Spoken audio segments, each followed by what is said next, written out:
आप सभी को मेरा प्रणाम। आज संडे है, रविवार है। जो लोग कर्म क्षेत्र में होते हैं आज उनका अवकाश का दिन है। आज भगवान सूर्य की उपासना विशेष रूप से की जाती है, सूर्य देव की। श्रीमद् भगवद गीता का अगर मैं आपसे संदर्भित बात कहूँ तो उसमें ये कहा गया है कि पंच तत्व की जो शरीर है इसके अलावा 4 बिंदु है। उसमें एक सूर्य है, दूसरा चंद्रमा है, तीसरा ग्रह है, नक्षत्र, तारे। ये 5 चीज़ों की गवाही आपके सामने है। पहले 5 के लिए जो पहला पॉइंट है उसके गवाह आप खुद हैं। ये शरीर इस दुनिया में आती है और ये शरीर यहीं जो है नष्ट हो जाएगी और आत्मा परमात्मा से मिलन होगा, जगत पिता जिनको कहते हैं। सूर्य की उपासना की जाती है। मुझे उल्लेख करते हुए हर्ष होता है, सुप्रीम कोर्ट के जज ने कहा था कि इससे बड़ा धार्मिक मान्यता या प्रमाण हो ही नहीं सकता। सूर्य, इसकी उपासना की जाती है, सब लोग करते हैं। मैं इष्ट देव सूर्य को नमन करता हूँ।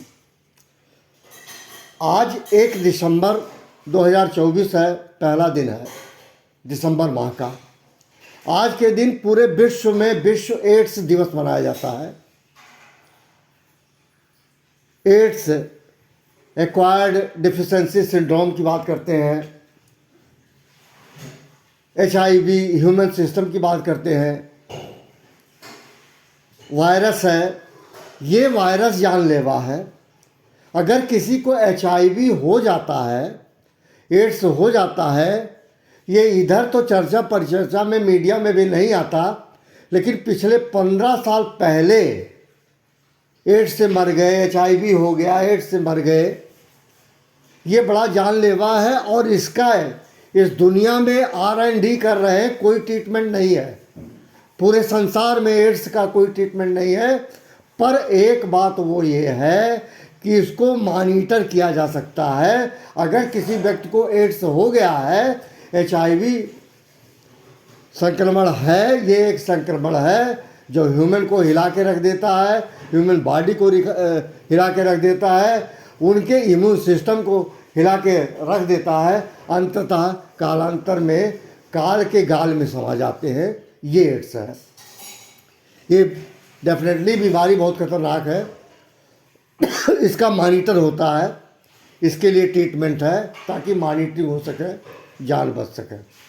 एनीवे, जब कोई चीज़ मनाया जाता है या कोई ऐसा एस्पेक्ट होता है, कोई सब्जेक्ट होता है, तो सिर्फ अलर्टनेस की बात है। HIV किन किन कारणों से होता है, इसकी प्रोबेबिलिटी सिर्फ 2 पॉइंट पे बताता हूँ। एक, जो जब कोई बीमार होता है या किसी को ब्लड का रिक्वायरमेंट होता है तो ब्लड में कोई दिक्कत होती है, ट्रांसमिशन में या जैसे भी कह लीजिए, उसकी वजह से होता है। लेकिन मेजर रोल वो है जिसमें नर नारी फिजिकल रिलेशन करते हैं नॉन प्रोडक्टिव वे में। नॉन प्रोडक्टिव, नॉन प्रोडक्टिव दोनों पॉइंट बता रहा हूँ। जब आप एक साबित किया गया है और कई जगह इस बात का बिहेवियर है कि जो युवा लड़के हैं, युवा लड़कियां हैं, ये फिजिकल रिलेशन इस्टेब्लिश कर देते हैं नॉन प्रोटेक्टिव। जब नॉन प्रोटेक्टिव या अनप्रोटेक्टिव करोगे तो उसका कॉन्सिक्वेंसेस बहुत ख़राब होता है। कहते हैं that is the major role of aids. Aids इस कारण से भी होता है जो लोग नॉन प्रोटेक्टिव सेक्सुअल रिलेशन करते हैं। मैं खुल के कहना चाहता हूँ, ये गंदी चीज़ है। जो लोग अंदर कुछ रखते हैं, बाहर कुछ रखते हैं। ऐसे बहुत गंदे लोग हैं। ऐसा कौन नर नारी है जो फिजिकल रिलेशन इस्टेब्लिश नहीं कर पाए? ऐसा कौन लड़का या लड़की है जिनके संबंध नहीं होते हैं? होते हैं, fine, very good, they must do. ये फिजिकल रिक्वायरमेंट है। हर किसी जवान लड़का या लड़की का एक रिक्वायरमेंट है फिजिकल रिलेशन। लेकिन इसका कतई नहीं मतलब है कि आप नॉन प्रोटेक्टिव रिलेशन इस्टेब्लिश करें।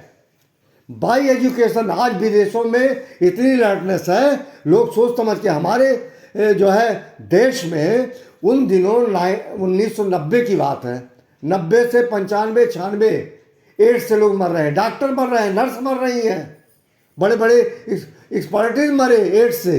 इसका मतलब कहीं ना कहीं बताइए, जो लोग मेडिकल प्रोफेशन में भी हैं, मुझे बहुत दुख हुआ था, केजीएमसी का कोई डॉक्टर जिसको एड्स हो गया था, कालांतर में उनकी डेथ हो गई।